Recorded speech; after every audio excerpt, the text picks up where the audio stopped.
Hi everybody, it's Charli Wall here, Friday, and it's the question of the week slot where I tend to come in and either answer a question of the week that's been sent to me or speak to some theme of something or other that has come my way during the week.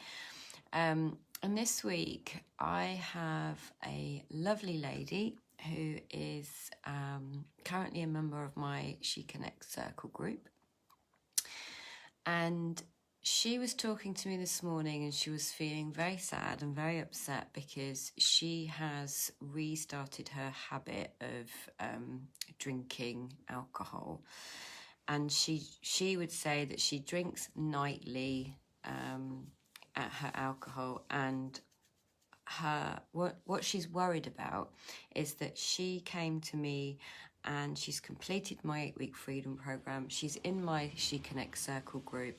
She's had some insights around her habits of thought and habits of behavior, and she's seen some differences in her life, in her world, in her relationship to her thinking. And just recently, things have in her life, there's been a few kind of challenging events, as does happen in life, of course.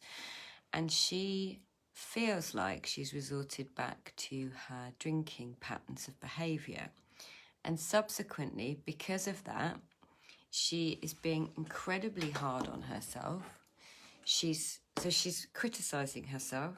She's being hard on herself. She is saying things like, I should know better. I've done all the right things. Why isn't this working for me? And so if you just take simply the behaviour of a habit. So let's just look at a habit first. I've spoken about this before. So if you've heard me say this before and you're watching this later, just fast forward. So in terms of a habit of either thought or behaviour, that's coming from your lower brain.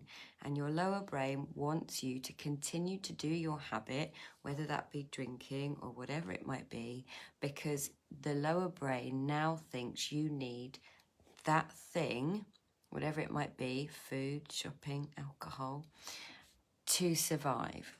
And it's been created in some way because we've got a lot of thinking. We're in our mind. We are, most people would describe that as heaviness, heavy thinking.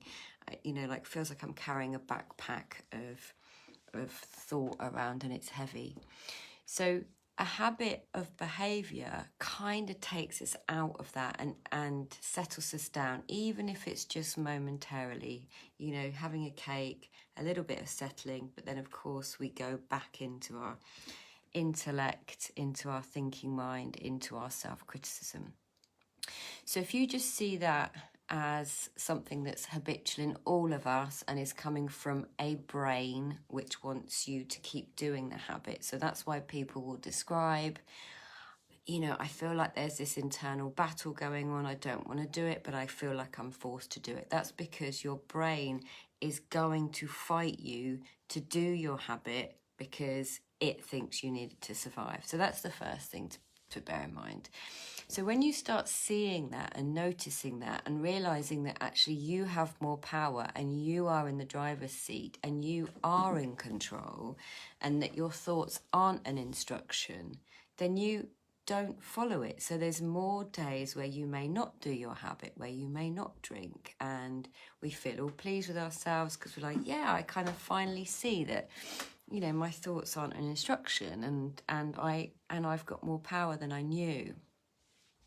And then, of course, life happens.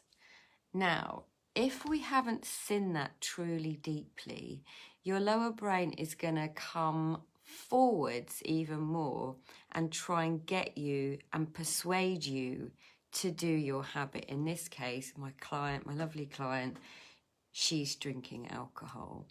Now, on top of that, that makes sense to me. That makes sense from a brain's perspective, because what a brain is also doing as a machine is it's forward predicting. So it's predicting that I'm not going to cope with such and such. I'm not going to cope when such and such. there's only ever, weirdly, a brain will only ever give you two options, I've noticed, which is you either fail or you extra fail. And it's always predicting forwards, always. It's a prediction machine. And guess where it gets its information from? Because as far as I know, I don't know anyone really that can mind read.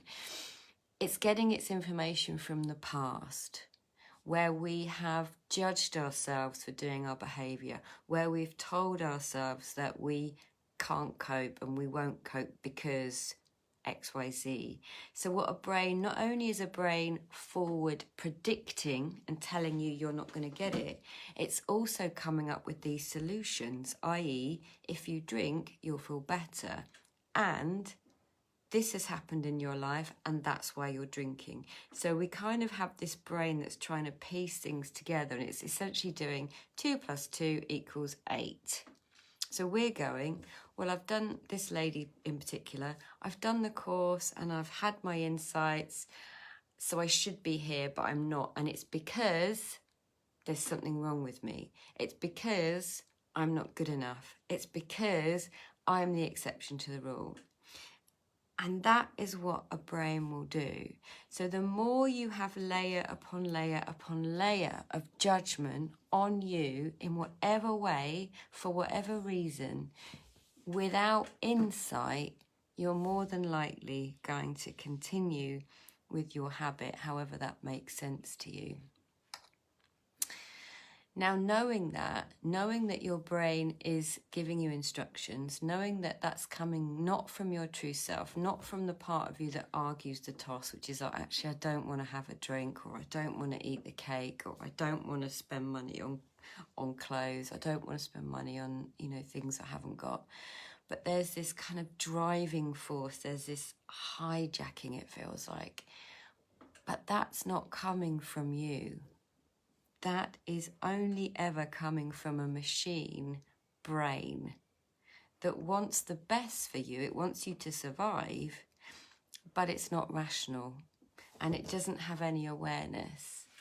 So the higher you, the higher self, the one that knows better, the one that knows it doesn't want to drink, is the one that starts slagging you off. Oh, you could do better. Oh, you're broken. I knew it wouldn't work for you. And of course, from that place, going back to the beginning, in that awful place of self-criticism and self-judgment, the lower brain's going to come up with a solution, which looks like drink in this instance.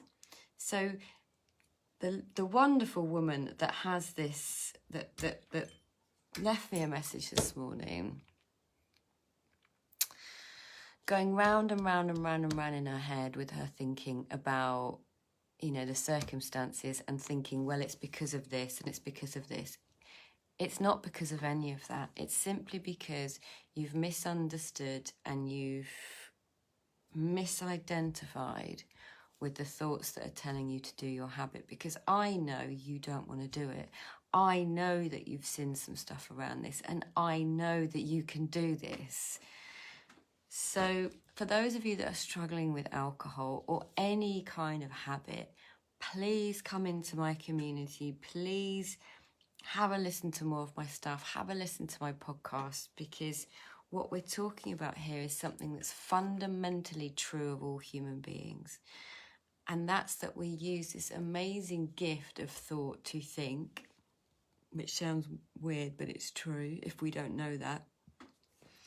And you have a brain which is giving you instructions on how to live.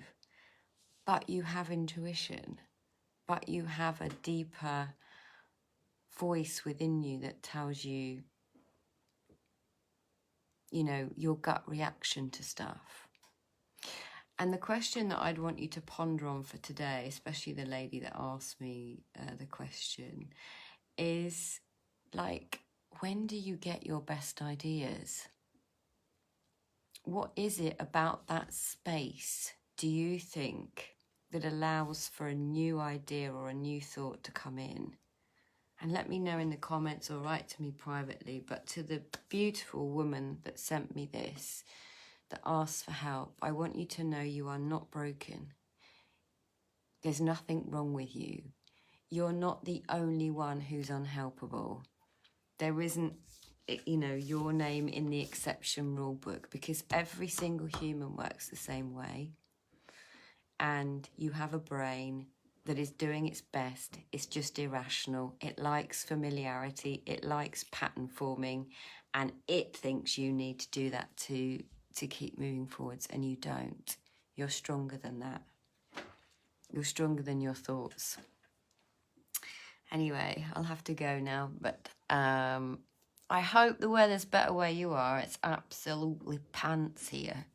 Really, really wet and miserable, and we're nearly at the summer solstice, so I hope it gets better. Anyway, my well-being isn't dependent on the sun coming out, but it would be nice. So have a lovely weekend, and I'll talk to you very soon. Bye.